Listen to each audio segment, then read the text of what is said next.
안녕하세요. 넷째 짜라수라 이렇게 말했다. 43번째 영상입니다. 오늘이 이제는 크리스마스, 메리 크리스마스, 뭐 그런 말로 서로 축하를 주고받고 하는데, 원래 그 크리스마스는 그 예수의 그 탄생일로 우리가 성탄절로 축하를 하지만은 사실은 예수 탄생일은 아니죠. 다른 데서 가져온 겁니다. 어디서 가져왔냐면은 보통 정설로는 그 미트라교에서 이걸 차용을 해온 것이다. 그러니까 당시 그 기독교가 그 로마에서 인정을 받기 전에, 공인되기 전에 콘스탄티누스 대제에서 313년에 공인이 될 때 그 시점에서 그 경쟁적으로 가장 경쟁적인 종교가 있었는데 그게 바로 미트라교라고 있었어요. 미트라라는 존재가 있는데 미트라의 그 내용성을 보면은 예수하고 굉장히 비슷해요, 내용이. 그래서 미트라를 보통 표현을 할 때 솔 인빅투스라고 하는 겁니다. 그래서 우리가 솔이라는 말 자체가 뭐 솔라 시스템 그러면 태양이라는 뜻이잖아요. 태양. 그래서 태양은 위대한 태양인데 태양이 탄생하는 날이에요. 사실 이 탄생한다고 하는 건 죽어서 부활하는 날이라고 좀 더 정확히 얘기하자면은 부활하는 날이에요. 부활하는 날. 그러니까 태양이 부활한다라고 하는 건. 그러니까 지금 예수가 그 골고다 언덕에서 십자가에 못 박혀가지고 죽어서 부활했다. 그런 거와 이렇게 미트라교에도 이미 그런 내용이 있는 거죠.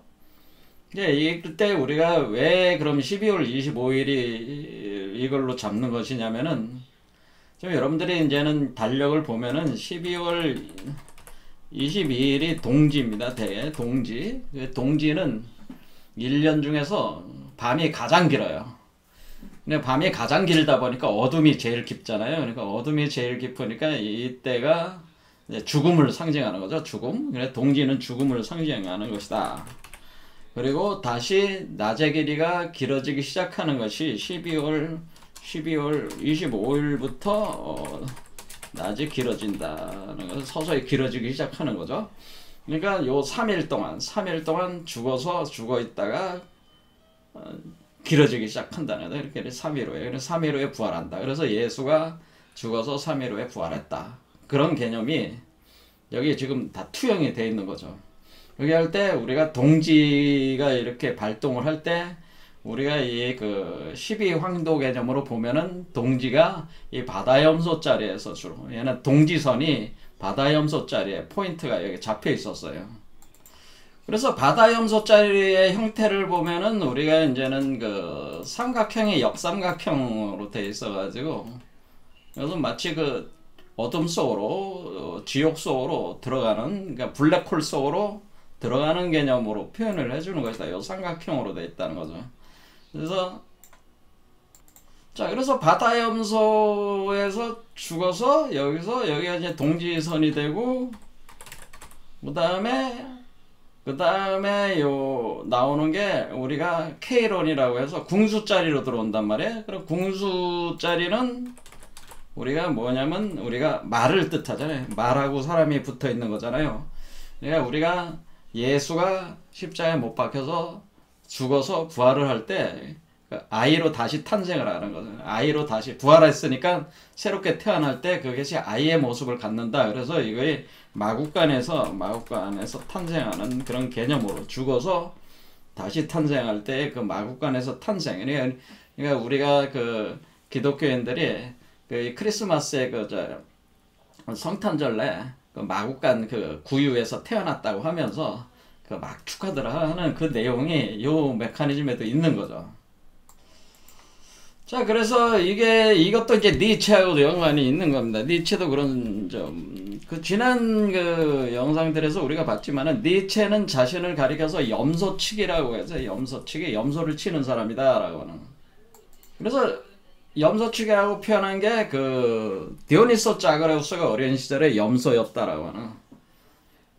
그게 이제는 그 염소로 이제 자란 거죠. 그리고 제우스도 어렸을 때 그 크로노스의 눈을 피해가지고 살아갈 때 그 바다 염소인 아말테아가 젖을 먹여서 키웁니다. 이렇게 염소들이 키우는 거죠. 염소와 관련이, 그러니까 제우스와 제우스 후계자가 다 염소와 관련이 되는 거죠. 그러니까 이게 지금 바다 염소짜리가 아말테아가 제우스를 젖을 먹여서 키운 염소거든요. 그러니까 여기서 새로운 제우스, 새로운 태양이 되는 존재를 여기서 길러낸다는 거죠. 그러니까 요 공간이 지금 가장 어둠이 깊은 그 공간에서 지금 그 새로운 제우스, 새로운 우주 제왕을 그 젖을 먹여서 키울 때 요게 염소 자리가 된다고 하는 거죠. 그러니까 가장 어두운 곳이니까 여기가 지옥이 되는 거죠. 또 지옥의 공간이 되는 것이죠. 그래서 염소치기라고 이렇게 표현을 할 때 요런 개념을 표현을 해준 거죠. 그러니까 여기에는 염소라는 개념은 그래서 여기 뭐 사티로스라든가 뭐 이런 게 다 여기 연관이 돼 있는 거죠. 그리고 판이라든가 뭐 이런 게 다 연관이 돼 있습니다. 자, 내용이 너무 복잡하니까 설명을 요 정도로 하겠습니다. 그러니까 이게 그 염소치기라고 니체가 얘기할 때는 요런 개념이 있는 겁니다. 여기서 염소치기 죽어서 다시 부활을 할 때, 그러니까 디오니소스가 제우스의 후계자였으니까 새로운 제우스가 되는 존재로서 염소의 젖을 먹고 다시 부활해 나오는 거죠. 죽어서 이 공간에서 죽는다고 하는 표현은 뭐냐면은 영혼이 물질화된다. 물질 속으로 들어가는 게 그게 죽는 겁니다. 그게 죽음이라고 하는 게. 그러니까 여기서 우리가 죽는다는 표현은, 정확한 표현은, 죽음은 육화되는 육화 현상이 죽음의 현상이에요. 영혼이 육체가 되는 게 죽음의 현상이에요. 그래서 육화가 됐지만은 다시 부활하는 거죠. 그 육체 자체를 컨트롤하는 존재로 다시 부활을 하는 개념이 돼서 마국간에서 다시 탄생하면 어린아이로 탄생을 하는 거죠. 자, 그러니까 우리가 그 뭐 예수가 얘기하는 그런 어떤 메커니즘들이 이미 고대 비전 체계에서는 다 알려져 있었던 거죠. 예수 그 양반이 뭐 새롭게 이렇게 했다기보다는 그런 것들은 이제 종합을 해가지고 사람들을 잘 한 거죠. 그런 것 뿐이지 사실은 고대 비전 체계에 이미 다 깔려 있었던 거죠. 그래서 메리 크리스마스라고 하는 것도 메리 크리스마스, 그걸 제가 제 강의를 뭐 다른 분 들어보신 분이 있을지 모르겠지만은 우리가 그 헤르메스를 뭐라 그러냐면 그 로마에서는 메르쿠리우스라고 하는 메리쿠리우스다. 그래서 제가 메리 크리스마스는 메리쿠리우스에서 온 말이다. 그러니까 헤르메스 머큐리에서 온 것이다라고 얘기했습니다. 그래서 우리가 메리 크리스마스 서로 이렇게 축하할 때 던지는 말은 뭐냐면은 헤르메스 메커니즘을 돌리세요, 그런 뜻이란 말이에요. 헤르메스 그러니까 헤르메스 지팡이, 지금 여기가 여기 우리 그 몸에서 지금 가동되고 있는 이게 지금 이 두 마리 뱀이 꼬여 올라가는 요게 바로 헤르메스 메커니즘이거든요. 머큐리 메커니즘, 메리크리오스 메커니즘이란 말이에요. 그러니까 메리 크리스마스라고 하는 것은 머리라는, 우리말 머리라는 뜻이에요. 머리로 크라이스트, 그리스도를 어떻게 올리라는 뜻이에요. 머리 쪽으로 올려라. 그 마스는 뭐예요? 말이라는 뜻이잖아요. 우리말 말이라는 뜻이잖아요. 그러니까 말맞자를 쓰잖아요. 그러니까 마국간 쪽으로, 그렇죠? 여기 마국간 쪽으로, 여기 머리 위쪽이 마국간 쪽인데 머리 끝말자 위쪽으로 헤르메스 메커니즘을 통해 가지고 7개 차크를 거쳐 가지고 이렇게 그리스도를 탄생시키세요. 그런 뜻이에요. 그러니까 메리 크리스마스라고 우리 하는 거는 몸속에 그리스도를 인자로 수태 분만을 하세요. 그런 뜻이란 말이에요. 근데 사람들은 그것도 모르고 그냥 메리 크리스마스 그렇게 얘기하고 있는데 모르면서 하는 얘기죠. 그러니까 자신들이 그 예수를 그렇게 탄생을 축하하듯이 그 예수가 사실은 우리 몸 안에 있는 예수라고 하는 거죠.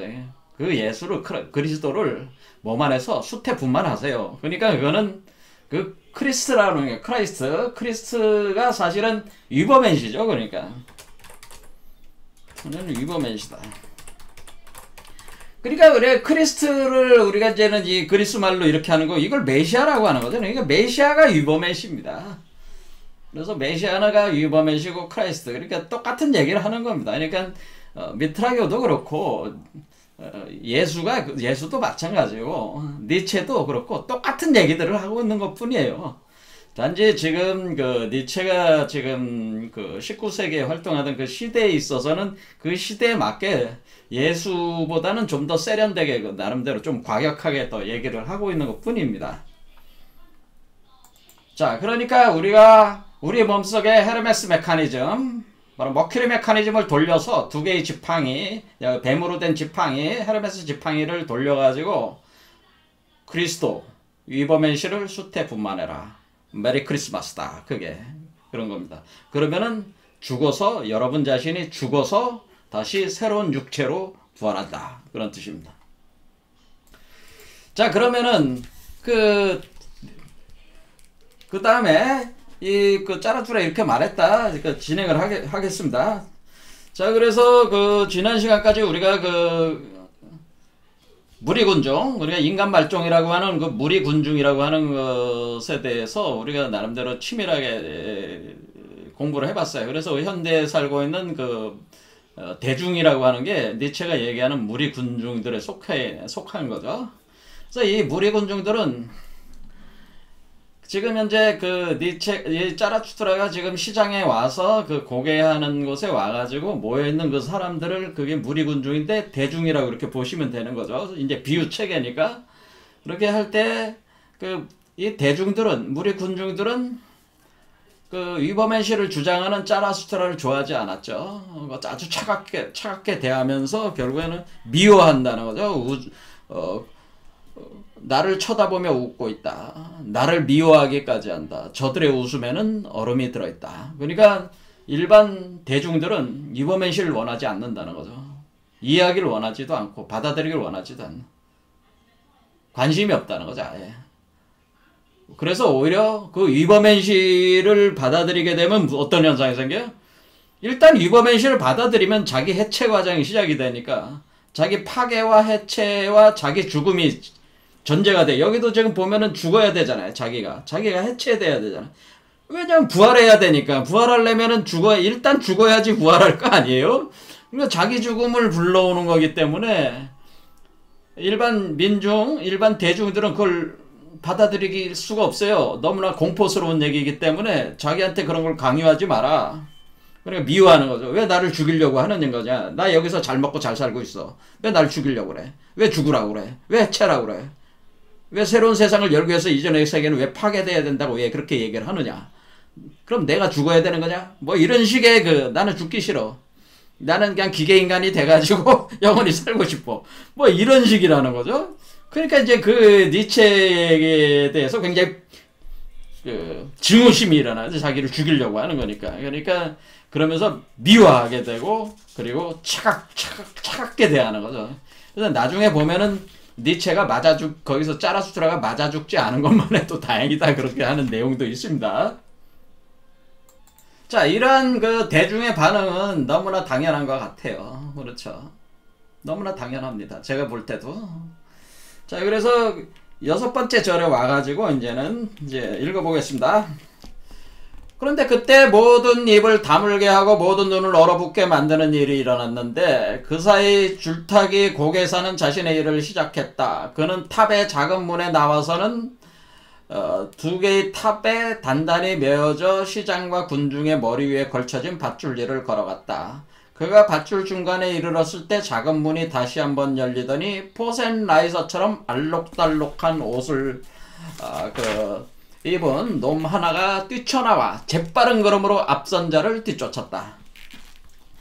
자, 그렇게 이제는 있다 보니까 이제 고개사가 자기가 이제 고개를 하려고 이제 탑이 있죠. 두 개의 탑이 있는 거지. 그러니까 두 개의 탑 사이에 단단히 줄이 매 있고 그 밑에는 이제 군중들이 이렇게 보고 있는 거 아니에요. 그 시장의 군중들이 거기에 밧줄을 위를 이제는 연결되어 있는 곳을 이제 이렇게 걸어가는 거죠. 이 사람처럼 이렇게 에펠탑이 여기 있잖아요. 물론 이쪽에도 에펠탑 비슷한 게 하나 있다는 개념이죠. 이렇게 두 개가 있어가지고 여기는 좀 밑에 군중들이 이렇게 보고 있는 그런 개념이겠죠. 이게 이렇게 이제는 걸어가는 거죠. 그래서 여기 장대를 사실 이렇게 들고 있는 거, 장대를 들면서 균형을 잡으면서 이제는 자기가 고개사가 고개를 부리기 시작하는 거죠. 그런데 이 사람이 이렇게 하고 있는데 갑자기 또 탑에서 또 문이 열리더니 광대 같은 놈이 하나 나와가지고 이 사람을 뒤쫓아간다는 거죠. 뒤쫓았다 하면서 그 광대 같은 자를 이걸 이제 포센나이서라는 고개사를 뒤쫓는 포센나이서가 있다는 거죠.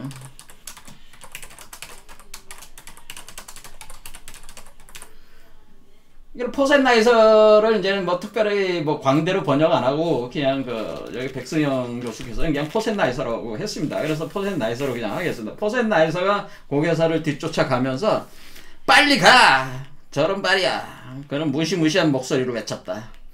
빨리 가라고! 느림보야. 밀매업자야. 핏기 없는 화상아. 내 발꿈치로 너를 간지르기 전에 빨리 가라. 여기 두 탑 사이에서 대체 뭘 하고 있는 거야? 이렇게. 내 자리는 탑 속이고 그러니까 너의 자리는 탑 속이고 너는 탑에 갇혀 있었어야만 했어. 그런데 너는 지금 너보다 뛰어난 자의 앞을 가로막고 있잖아 라고 하면서 포센나이서가 고개사를 막 매도를 하는 거죠. 하면서 여기 뒤에서 쫓아가면서 팔딱팔딱 뛰면서 막 쫓아오면서 빨리 안 가냐고 그냥 뒤에서 그러는 거예요. 빨리 가, 안 가. 이제 제대로 타지도 못하면서 이렇게 하면서 이러면 너는 원래 이거 타면 안 돼. 능력도 안 되는 놈이 탄다고 해서 알짱거리냐. 너는 원래 탑에 있어야 된다. 탑에 갇혀 있었어야 된다. 나오면 안 됐어야 된다는 거지. 이렇게 하면서 포센나이서가 점점 줄타기 고개사에게 점점 가까이 가더니 한 걸음차를 바로 뒤쫓아와가지고는 어떻게 된다는 거예요? 바짝 붙었을 때 모든 입을 다물게 하고 모든 눈을 얼어붙게 한 그 끔찍한 일이 일어났는데 포센나이서가 악마처럼 고함을 내지르더니 야! 뭐 이렇게 했겠죠? 야! 하면서 그냥 갑자기 여기서 탁! 점프를 해가지고 요 앞으로 점프해 내렸다는 거죠. 요 앞에로. 갑자기 앞을 막고 있던 사내를 훌쩍 뛰어넘어서 고개사 앞을 훌쩍 뛰어넘으니까 줄타기 고개사는 뒤에 오던 놈이 뒤에 이렇게 보는데 뒤에서 갑자기 뛰어서 앞에 뚝 떨어지니까 깜짝 놀라가지고 경쟁자가 이긴 것을 보자 그만 넋을 놓고 자기보다 너무 뛰어나니까 너무 당황한 거죠. 그래서 그만 넋을 잃고 허둥대다가 밧줄을 헛디고 말았다. 그는 장대를 놓쳤다. 장대가 여긴 없는데 장대가 있어. 균형을 잡고 장대를 놓치고 팔과 다리를 허우적댔다는. 팔과 다리를 허우적대다가 장대보다 더 빨리 바닥으로 곤두박질 쳤다는. 그러니까 이게 굉장히 높이가 높았단 말이에요. 그래서 떨어지니까 어떻게 돼? 장대보다 더 빨리 빨아지네. 그러니까 시장과 군중은 폭풍우가 몰아치는 바다와 같았다. 모두가 뿔뿔이 흩어지면서 뒤엉켰다. 그러니까 이게 장대 타고 있는 거기가 그 밑에도 이렇게 보고 있었던 모양이야. 그러니까 떨어지니까 사람 위로 떨어지는 거 아니야. 그러니까 어떤 그 그물망도 없고 떨어지니까 사람들이 모두 뿔뿔이 흩으면서 뒤엉켰다.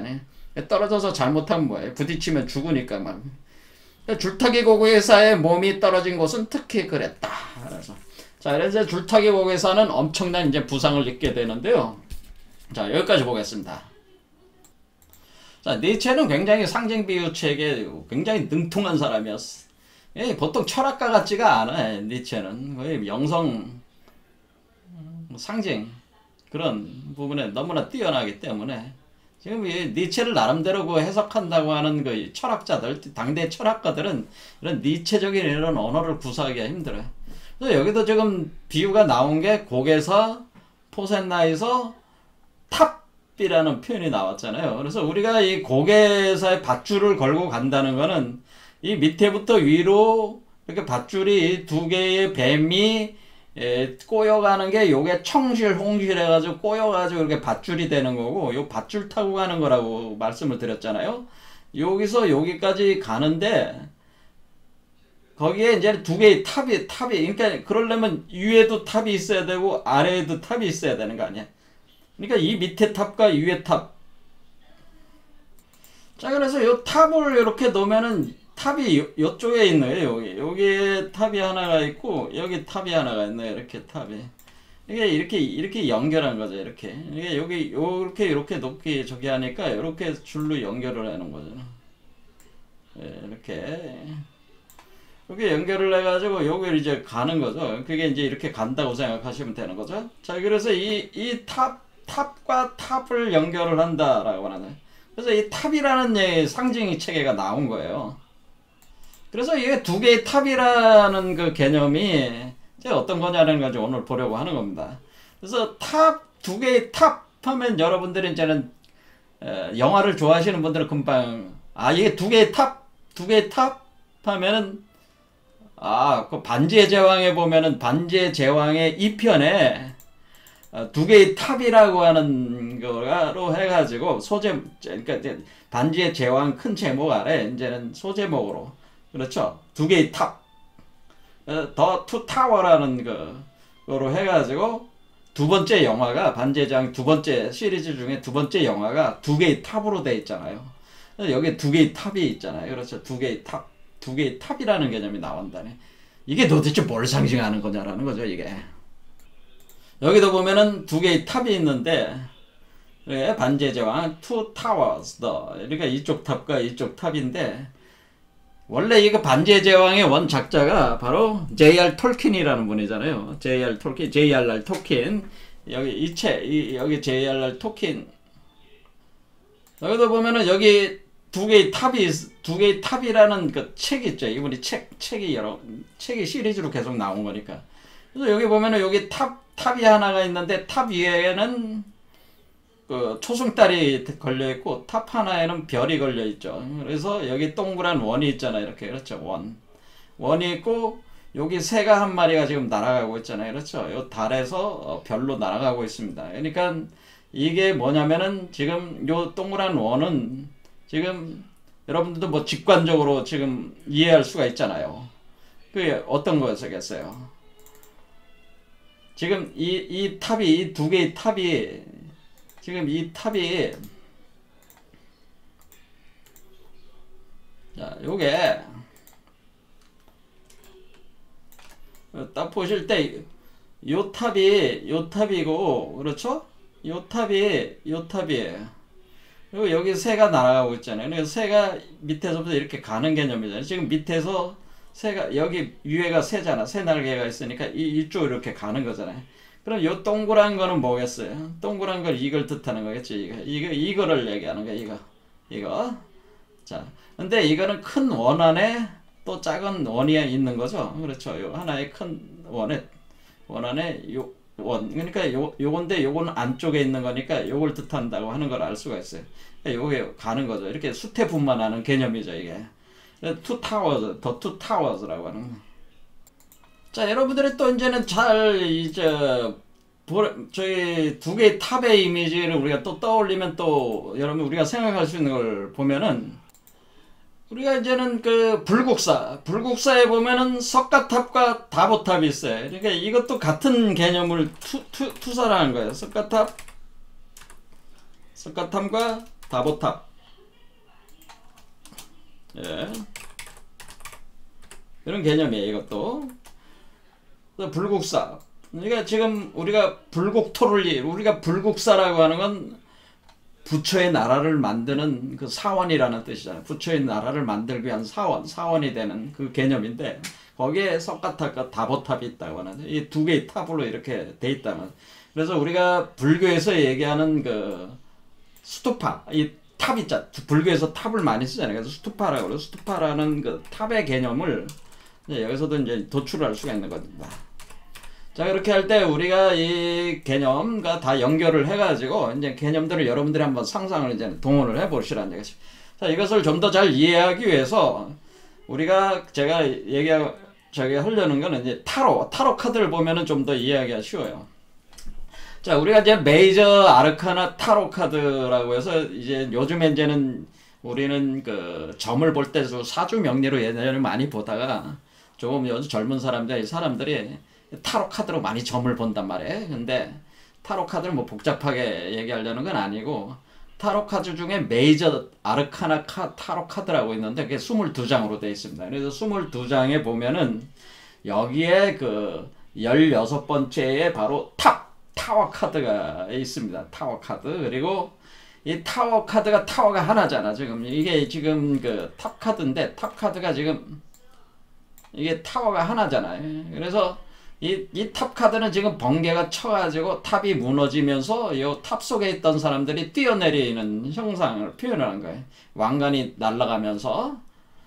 자, 요렇게, 근데 요런 상태고, 그 다음에 요 카드와 같이 연결해서 보면 좋은 게 18번 달 카드라고 하는 거, 달 카드. 달 카드에 보면은 여기는 이게 그 탑이 두 개가 있단 말이에요. 여기 탑이 두 개가 있고, 여기 산이 있고, 여기서 이 산으로 들어가는 이 길이 있는 거죠. 그리고 여기에는 그 연못이나 호수 같은 게 있어서 가재가 여기서 몸을 이렇게 올라와가지고 이렇게 가는 그런 개념이죠. 근데 양쪽에 개가 두 마리가 있고 위에는 달이 있단 말이에요. 이게 달 카드인데 여기 보면은 탑이 이렇게 두 개가 있는 거죠. 그래서 우리가 여기서 지금 여기 반지의 제왕에 나오는 그 탑 개념이 이 사실은 이 달 카드의 이 두 개의 탑의 개념을 이렇게 투영을 해가지고 이거를 한 것이라 그런 얘기죠. 근데 이 제목을 이렇게 지을 때, 그 영화 제목이라든가 책 제목을 이렇게 지을 때 문학을 하시는 분들도 굉장히 상징 비유책에 능하신 분들은 여기 심오하게 이게 깔아놓은 거죠, 이게. 그래서 메이저 아르카나 타로 카드가 22장인데 이 원래 이 아르카나라는 거는 아르카나 그래서 아라에서 가라로 가는 것이다. 제가 요즘에 그 수요 라이브 강의를 할 때 제가 아라 가라 해서 사라 마라 이런 라로 가는 이렇게 아라에서 가라로 가는 게 바로 아르카나라고 하는 거다. 아라에서 가라로 간다. 그러면 아라라고 하는 거는 우리가 지금 우리 몸으로 볼 때 요 안에 있는 요 알을 가리켜서 아라라고 하는 거고요. 요게 나왔을 때를 요걸 가리켜서 가라라고 하는 겁니다. 그래서 아라와 가라가 있는데 왜 근데 아라라고 하는 거냐? 그래서 아라는 아란다. 아라 할 때 우리가 버금맞자 우리가 아리랑 아라리요 할 때 아리랑이라는 말이 아에서 나온 말이야. 그 아는 이게 보면은 이 궁자가 두 개잖아요. 그렇죠? 두 개의 궁자니까 이 궁은 두 마리 뱀이라는 뜻이야. 두 마리 용뱀이라는 뜻이니까 이게 지금 두 마리 뱀이 서로 이렇게 꼬여 올라가는 게 아란 말이에요. 그러니까 이 두 마리 뱀이 꼬여 올라가는 공간에서의 라라고 하는 것은 알이라는 뜻이란 말이에요. 그래서 이걸 아라. 그러니까 여기 있는 거는 아라가 되겠죠. 그래 아라에서 이렇게 아라에 있는 알이 생성이 돼서 올라가면은 가라. 그러니까 여기서 알을 깨고 나오면은 그러니까 여기에서 알이 생성이 돼가지고 이렇게 올라오는 과정이 아라의 과정이고 여기 태어나가지고 여기서 세계로 이렇게 전개되는 과정이 가라의 과정이다라고 하는 거죠. 그래서 아라에서 가라로 간다라고 하는. 그래서 이건 역시 아르카나라고 하는 것이 뭐냐면은 우리가 지금 위버맨시 과정을 지금 이게 지금 위버맨시 과정이잖아요. 위버맨시 과정을 22개의 그림 카드로 설명을 하고 있는 것이 바로 타로 카드, 아르카나 타로 카드라고 합니다. 그러니까 원래 이 아르카나의 타로 카드 22장은 원래 많이 쓰던 게 어디서 썼냐면은 카발라를 이해하기 위한 수단으로 많이 썼어요. 타로 카드는 카발라 이해의 수단이었다라고 하는 거죠. 그러니까 우리가 카발라가 너무 어려우니까 주로 히브리어로 돼 있고 이런 세피로토 생명나무를 이제 이해하기 위한 과정이니까 이거를 좀 더 체계적으로 도상적으로 이해를 하기 위해서 영성에 굉장히 조예가 깊은 황금새벽당 같은 멤버들이 이 타로 카드를 사용을 해가지고 뭐냐면은 이 지금 맨 아래쪽 말쿠트로부터 케테르까지 이렇게 올라가는 과정이 바로 아르카나의 과정이란 말이에요. 이게 그러니까 이게 바로 밑에가 말쿠투에서 여기 케테르. 그래서 여기서 지금 우리가 여기 볼 때 여기를 초승달로 해놓고 별로 해놓은 거는 이게 지금 밑에가 여기가 달이거든요. 여기 달 그걸 묘사를 해놓은 거란 말이에요. 이거를 달이 되고, 이거는 새로운 별이 된단 말이에요. 여기는 자 여기가 이제는 이렇게 태양이 들어오고요. 그래서 그다음에 요게 이제 이렇게 여기 오면은 이렇게 됩니다. 이렇게 돼가지고 요 두 개가 합쳐진 것이 요게 요 두 개가 달 속에 태양이 있게 되는 형상이 돼요. 나중에 그러면 요게 요 육각형 별은 6번째 차크라까지 올라온 거고, 이 칠각형 별은 7번째 차크라까지 올라온 거, 이렇게 각의 수로서 우리가 차크라의 개방 정도 수준을, 의식의 수준을 표현을 해주고 있는 거예요, 상징적으로. 그래서 이게 별로 표현하죠. 이렇게 달에서 별로 간다, 이런 개념인데, 바로 요런 우리가 카발라를 이해할 때 우리가 여기를 말쿠투부터 케테르까지 갈 때 총 10개의 세피랏 구체를 지금 통과하면서 갈 때 요 경로, 요 패스가 22개란 말이에요. 패스가 22개다. 그래서 우리가 뭐냐면 경로가 22개인데, 이 경로 22개의 경로에 아르카나 카드를 한 장씩 탁탁탁탁탁탁 배치를 해가지고 요 경로를 설명을 하기 위해서 타로 카드라는 그림 도상 시스템을 가져와 가지고 이걸 설명하기 시작했던 거예요. 그래서 우리가 원래 카발라가 유대 밀교 카발라였다가 점차 일반적인 서양의 영성가들에 의해서 헤르메틱 카발라로 이렇게 확장 심화되기 시작하는 거죠. 그러니까 우리가 카발라는 원래 유대 밀교였는데, 이게 이제 서양 요가 사상으로 이제는 확장이 심화 확장이 되는 거죠. 확장 과정에서 이 타로를 적극적으로 활용을 한 거죠. 적극적으로 타로를 구상 활용한 거예요. 그래서 이게 그거를 주도를 한 사람들이 황금새벽단이라고 하는 분들이라는 거죠. 그래서 우리가 우리가 카발라 철학을 담고 있는 게 토라, 모세오경인데, 모세오경을 토라로 이렇게 하는데, 타로는 어때? 타로는 타로는 어떻게 돼? TAROT잖아요. ROT. 그러니까 이 타로를 거꾸로 읽으면 토라가 되잖아요. 토라. 그러니까 앞에 T 뒤에 T니까 토라. 그러니까 모세오경과 동전의 양면과 같다는 거죠. 모세오경이 카발라를 이야기한 텍스트인데, 모세오경으로 이해하는 방법이 있고 하면은, 또 하나는 타로로 반대편에서 이해할 수 있다 해가지고 이 타로라는 이름을 이제 이렇게 지은 거죠. 그래서 제가 이제는 멤버십 강좌에는 제가 샌디 아나스타샤의 이런 웨이트판 타로하고 그 사람들이 주로 이제 자기 또 다른 도상으로 만든 그림들이 있어요. 그걸 이용을 해가지고 카발라가 설명하는 내용하고, 또 그거와는 별개로 제가 연금술적 타로 개념, 그게 토트 타로 카드가 있어요. 또 다른 카드 세트가 여러 종류가 있다는 거, 카드 덱이. 근데 제가 카드 덱이 웨이트판 카드 덱 위주로 한 샌디 아나스타샤 사유 체계하고, 그리고 연금술적 개념인 토트 타로 카드 2개 다 제가 강의를 한 게 있습니다. 이 공개는 안 해놨습니다. 보시고 싶으신 분은 멤버십에 가입을 하셔가지고 카발라를 공부를 해보세요. 카발라와 타로를 다 연결을 해서 설명을 했습니다. 자, 그래서 여기서 지금 뭐냐면은, 지금 포셀라이서가 지금 뭐라고 하는가, 지금 앞에 가고 있는 고개사한테 뭐라고 얘기하냐면, 너는 원래 탑에 갇혀 있었어야 됐고 나오면 안 됐어야 된다고 얘기를 하잖아요. 그러니까 이게 뭐냐면은, 지금 요 2개의 타워 중에 지금 사람들이 물질적 세계, 그러니까 이 피지컬 세계의 타워가 이거란 말이에요. 그렇죠? 이쪽이 피지컬 세계 타워에 여러분들은 살고 있는 거잖아요. 저도 살고 있고. 그러니까 지금 사람들이 다 뭐야? 지금 일반 대중, 지금 여기서 과제가 지금 뭐냐면 일반 그 대중, 무리군중, 한마디로 인간 말종들은 이게 그 기본 개념이 어떤 타네? 인간 말종들은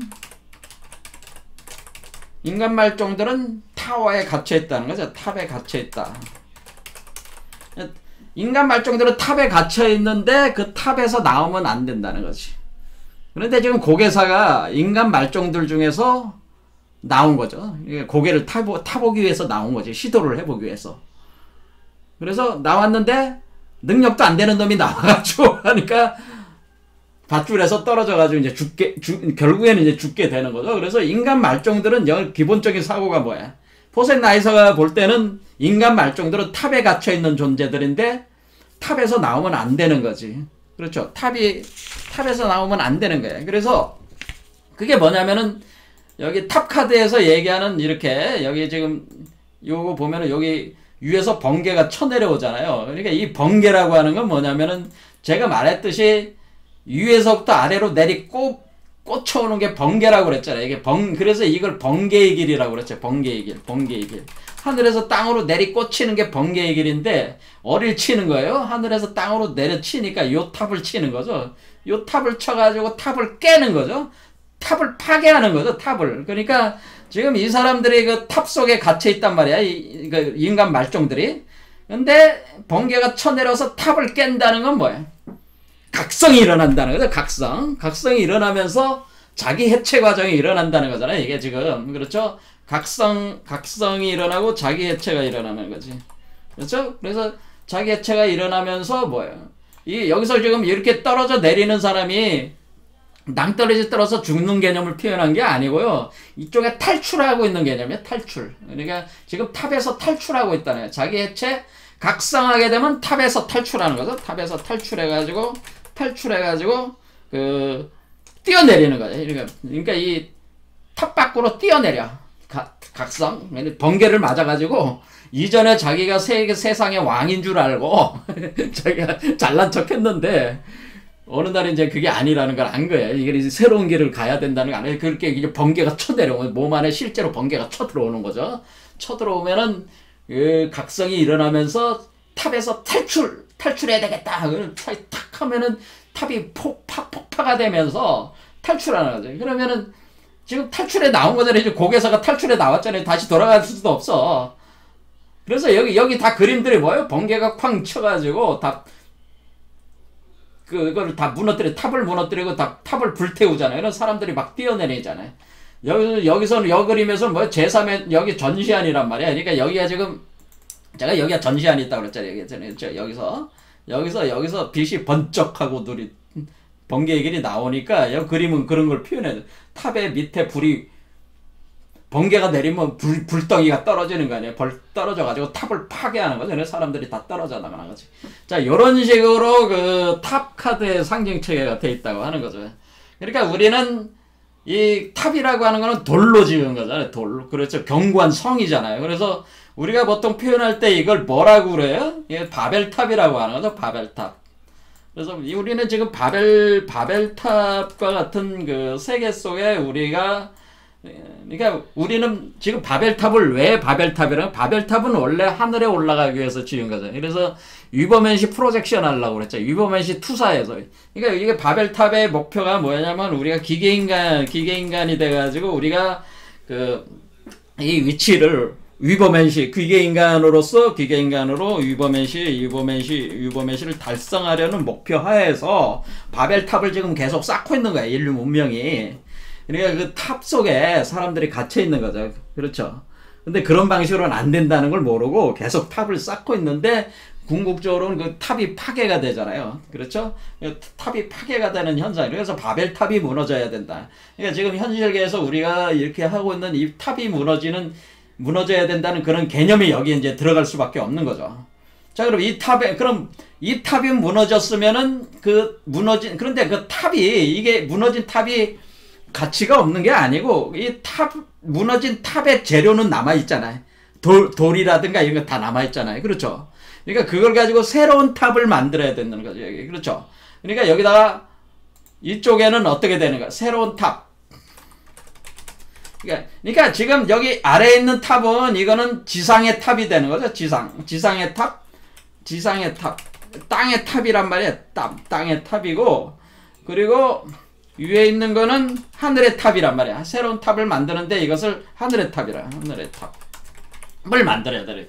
그러니까 그런데 어떻게 만드는 거예요? 지상의 탑에서 무너진 그 해체된 그 돌덩이들을 다시 가지고 그것을 재가공을 해가지고 새로운 탑을 만든다는 개념이에요. 그러니까 자기 파괴가 파괴된, 그러니까 이렇게 생각하시면 되죠. 그럼 지상의 탑에 있는 그 재료가 없으면은 하늘의 탑도 못 만드는 거지. 그러니까 사실 지상의 탑도 의미가 없는 게 아니고, 지상의 탑도 있어야지만이 이걸 재료로 자원으로 삼아가지고 새로운 탑을 만들 수 있는 거라, 그런 얘기입니다. 제 말씀은. 그렇죠. 그러니까 제가 과학기술 문명에 의해서 뭐 이렇게 해서 인간들이 뭐 기계 인간이 되고 이렇게 하는 걸 저는 부정적으로 보는 게 아니고, 그런 과정이 있어야지 또 새로운 과정이 또 우리가 할 수 있는 거기 때문에 어쩔 수 없는 측면이 있다고 제가 계속 얘기를 하고 있습니다. 우리는 그 빛과 어둠의 양측면을 항상 생각을 하면서 우리는 봐야 된다고 하는 거죠. 그러니까 하지만은 이 두 개가 뭐야? 하나의 탑이 무너지고 새로운 탑을 세우는 이런 과정이 있어야 된다. 이런 거는 우리가 알고 있어야 된다고 하는 거죠. 그렇죠? 우리가 이제 유버맨시를 추구하는 사람들은 이 과정으로서 이거는 있을 수밖에 없다고 하는 걸 인정을 하면서 이렇게 보면서 가는 게 이게 현명한 거죠. 자, 그래서 우리가 이제 두 개의 탑은 이제 안 거죠. 이 두 개의 탑인데, 좀 더 심오하게 얘기하면 시간이 많이 가니까 요 정도로 하겠습니다. 그래서 두 개의 탑인데, 여기서는 우리가 달카드에서는 이렇게 두 개의 탑으로 해서 그 중간에 길이 있는 걸로 그러니까 요 길이 지금 어떻게 돼 있습니까? 요 길이 지금 이렇게 해가지고, 지금 달카드는 요거하고 딱 똑같잖아요. 지금 그렇죠? 이렇게 탑이 있다고 생각하시면은, 요 탑은 요 탑이고, 왼손 쪽이죠. 왼손 쪽에 있는 탑이고, 요 탑은 오른손 쪽에 있는 탑이에요. 그래서 이 탑이. 그런데 우리가 지금 요 길은 뭐예요? 가운데 길이죠. 가운데 길. 이 가운데 길. 근데 이쪽에 개가 있고, 이쪽에 개가 있어. 이 개가 상징하는 의미가 있어요. 이 개가 상징하는 의미가 있지만은, 그것까지 좀 시간이 많이 걸려서 설명 안 하겠습니다. 그럼 타로 카드 강의가 돼버리니까, 강의를 듣고 싶으면 멤버십 강의를 들으세요. 자, 그래서 어쨌든 요게 이제는 이렇게 달이 초승달에서 보름달로 이게 커갑니다. 여기 우리 몸에서 이 아이의 이 위버맨시가 수태에서 자라난다고 하는 것은, 제가 여기서 이게 초생달이라고 그랬죠. 초승달. 그렇죠. 초승달에서 밑에 쪽에서 초승달에서 우리가 여기 되는 거죠. 요 아래쪽에 초승달에서 요게 이제 초승달에서 시작해서 보름달로 여기 올라오면은, 그러니까 이건 우리 현상계달을 얘기하는 게 아니고 우리 안에 있는 중도의 길에 따라 가지고 초승달이 보름달이 되는 과정을 설명하는 거라면, 요게 이제 그런 내용을 표현해 준 거란 말이에요, 이게. 그래서 우리가 이게 여자의 얼굴처럼 생겼잖아요. 여잔지 남잔지. 양성동체라는 개념이지, 사실은. 궁극적으로는 양성동체로 가는 거니까. 자, 요런 방식으로 이 탑에 대한 개념을 일단 잡을 수 있다. 오늘 여기까지 하겠습니다. 그래서 이제 결론적으로 얘기를 하자면은, 지금 고개사가 지금 자기가 탑을 나왔어. 그러니까 지상에 있는 바벨탑에서 나왔는데 하늘세계로 가려고 그래. 그래서 아르카나 하려고 그래. 아라에서 가라로 가려고 하는데, 그게 아르카나의 과정을 지금 진행을 하려고 하는데, 뭐야? 지금 포센나이서는 이 사람이 성공하기를 원하지 않잖아요. 그렇죠. 성공하기를 원치 않아. 지금 포센나이서가 생각하는 건 뭐예요? 사람들이 다 탑에 갇혀있길 원하는 거죠. 탑에 갇혀있기를 원한다. 그러니까 인간 말종들은 탑에 갇혀 있어야 된다는 거죠. 그래서 자신이 포센나이서 같은 존재들이 탑에 갇혀 있는 사람들을 어떻게 해? 감옥에 가다 놓고 마음대로 주물럭주물럭 하면서 피와 살을 빨아먹는 좋은 먹잇감으로 그대로 있길 원한다고 하는 거죠. 이 세상을 이렇게 감옥으로 만들어 놓고 그런 사람들도 있다고 하는 거죠. 그런 사람들을 가리켜서 포센나이서라고 하는 거죠. 그러니까 그런 사람들이 굉장히 여러 가지 다양한 모습으로 이제 나오는 거죠. 그래서 알록달록한 그 옷을 입고 이렇게 하고 있다고 하는 거는 굉장히 다양한 모습을 가지고 있고 또한 화려한 모습을 가지고 있다고 하는 거죠. 그래서 그런 사람들에 의해서 사실은 이 세계가 장악이 돼 있기 때문에 뭐야? 뭔가 이렇게 해보려고 하는 사람들은 중간에 가기도 전에 그런 사람들에서 귀가 꺾여가지고 좌절해서 실패하고 결국 죽음의 길을 갈 수밖에 없다는 그런 포센나이서들이 가만히 놔두지 않는다고 하는 거죠. 이게 또 그런 측면도 있는 거죠. 자, 이런 부분들은 다음 시간에 또 해보도록 하겠습니다. 오늘 여기까지 하겠습니다. 감사합니다.